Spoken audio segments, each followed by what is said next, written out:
CM ಬದಲಾವಣೆ ವಿಚಾರ ಸಚಿವೆ ಲಕ್ಷ್ಮಿ ಹೆಬ್ಬಾಳ್ಕರ್ ಪ್ರತಿಕ್ರಿಯೆ. ಬದಲಾವಣೆ ಮಾತನ್ನ ನಾವ್ಯಾರು ಕೂಡ ಆಡಲ್ಲ. ಇನ್ನು ನಾವೆಲ್ಲರೂ ಪಕ್ಷದ ಶಿಸ್ತಿನ ಸಿಪಾಯಿಗಳು, ಪಕ್ಷದ ಚೌಕಟ್ಟಿನಲ್ಲಿ ಇರುವವರಾಗಿದ್ದೇವೆ. ಇನ್ನು ನಾನು ಸಾಮಾನ್ಯ ಕಾರ್ಯಕರ್ತಳಾಗಿ ಈ ಸ್ಥಾನಕ್ಕೆ ಬಂದಿದ್ದೇನೆ. ಹೈಕಮಾಂಡ್ ಡಿಸಿಷನ್ಗೆ ನಾವೆಲ್ಲ ತಲೆಬಾಗ್ತೀವಿ.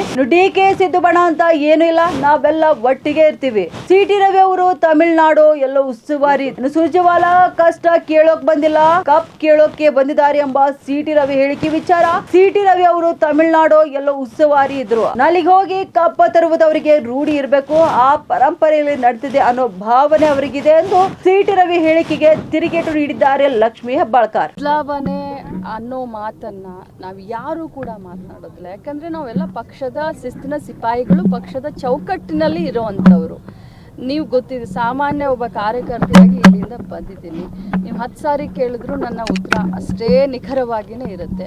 ಹೈಕಮಾಂಡ್ ಏನು ಡಿಸಿಷನ್ ತಗೊಳುತ್ತೋ ಅದಕ್ಕೆ ನಾವೆಲ್ಲರೂ ತಲೆ ಬಾಗ್ತೀವಿ. ಈ ಬಂಡೆ ಕಡೆ ಇರ್ತೀರಾ, ಈ ಕಡೆ ಇರ್ತೀರಾ, ಸಿದ್ದರಾಮಯ್ಯ ಸಾಹೇಬ್ರ ಕಡೆ ಇರ್ತೀರಾ, ಅವರಿಬ್ರು ಒಟ್ಟಿಗೆ ಇದ್ದಾಗ ಇಬ್ರು ಒಟ್ಟಿಗೆ ನಾವೆಲ್ಲರೂ. ಒಂದು ಆರೋಪ ಸುರ್ಜೇವಾಲಾ ಕಷ್ಟ ಕೇಳಕ್ ಬಂದಿಲ್ಲ, ಕಪ್ಪ ಒಯ್ಲಕ್ ಬಂದಾರ ಅಂತ ಹೇಳ್ತಾರೆ. ಅದು ಪಾಪ ಸಿಟಿ ರವಿ ಅವ್ರ ಬಗ್ಗೆ ಮಾತನಾಡೋದು. ಯಾಕಂತಂದರೆ ಇವ್ರ ಹೈಕಮಾಂಡು ಇವರು ಒಂದು ಕಡೆ ಇದ್ದರು, ಇವರು ತಮಿಳ್ನಾಡಿಗೂ ಎಲ್ಲೋ ಇದ್ದರು. ಸೊ ಮೋಸ್ಟ್ಲಿ ಅವ್ರಿಗೆ ರೂಢಿ ಇರಬೇಕು, ಅಲ್ಲಿ ಹೋಗಿ ಕಪ್ಪ ತಗೊಂಡು ಬಂದಿರೋದು ಅವ್ರಿಗೆ ರೂಢಿ ಇರಬೇಕು. ಅದಕ್ಕೆ ಆ ರೂಢಿಯನ್ನು, ಪರಂಪರೆಯನ್ನು ಇಲ್ಲಿ ನಡೀತಾ ಇದೆ ಅನ್ನೋಂಥ ಭಾವನೆಯಲ್ಲಿ ಅವ್ರು